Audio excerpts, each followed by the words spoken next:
கர்த்தருடைய பரிசுத்த நாமத்திற்கு மகிமை உண்டாவதாக. கிறிஸ்துவுக்குள் அன்பானவர்களே, இந்த நாளிலும் வேதத்தின் ரகசியங்களை காண கர்த்தர் உதவி செய்வாராக. லூக்கா எழுதின சுவிசேஷம் 1 அதிகாரம் 24வது வசனம் இப்படி சொல்லுகிறது. அந்நாட்களுக்கு பின்பு அவன் மனைவியாகிய எலிசபெத்து கர்ப்பவதியாகி ஜனங்களுக்குள்ளே எனக்கு உண்டாயிருந்த நிந்தையை நீக்கும்படியாக கர்த்தர் இந்த நாட்களில் என் மேல் கடாட்சம் வைத்தான். வேதவசனம் மிக தெளிவாக சொல்லுகிறது, கடாட்சம் வைத்தார். இதை சொல்லுகிறது யார்? சகரியாவின் மனைவியாகிய எலிசபெத் சொல்லுகிறார். எதற்கு பிற்பாடு? அந்நாட்களுக்கு பின்பு ஆண்டவராகிய கர்த்தர் ஒரு தூதனின் மூலமாய் சகரியாவோடு பேசினார். அந்த வார்த்தை என்ன சொல்லுகிறது பாருங்கள். உனக்கு கற்ப பிறப்பு உண்டாகும். அதை பார்த்து அவனால் ஏற்றுக்கொள்ள முடியவில்லை. இது எப்படி நடக்கும்? அது எப்படி நடக்கும்? உன் மனைவி குழந்தைய பெறுவான்னு சொன்னால் அது ஏற்றுக்கொள்ளக்கூடிய பக்குவம் இல்லாமல் இருந்துச்சு. இது விசுவாசம் இல்லை. ஆனாலும் ஆண்டவர் சொன்னபடியே செய்தார். அவனுடைய ஆசாரிய வேலை முடிந்த பிற்பாடு ஆண்டவர் கடாட்சம் வைத்தார் என்று வசனம் சொல்லுகிறது.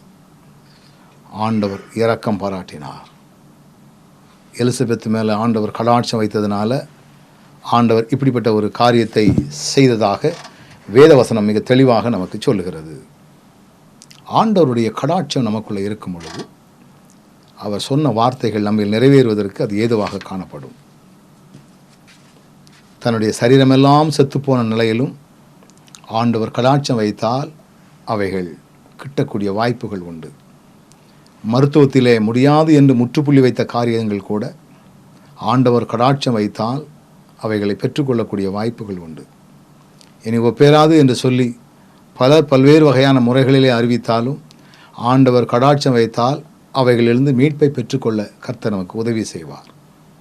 எலிசபெத்திற்கு கடாட்சம் வைத்த ஆண்டவர் யாரெல்லாம் எங்கள் வாழ்க்கையில் இழந்து போய் நிற்கிறோமோ, முடியாமல் இருக்கிறோமோ, தவித்து கொண்டிருக்கிறோமோ என்று எண்ணுகிறீர்களோ, உங்களுடைய வாழ்விலும் ஆண்டவர் கடாட்சம் வைத்து மேலான காரியங்களை செய்வார் என்பதை நீங்கள் புரிந்து கொள்வீர்களே என்றால், அன்று கடாட்சம் வைத்த ஆண்டவர் இன்றும் கடாட்சம் வைப்பதற்கு போதுமானவர்.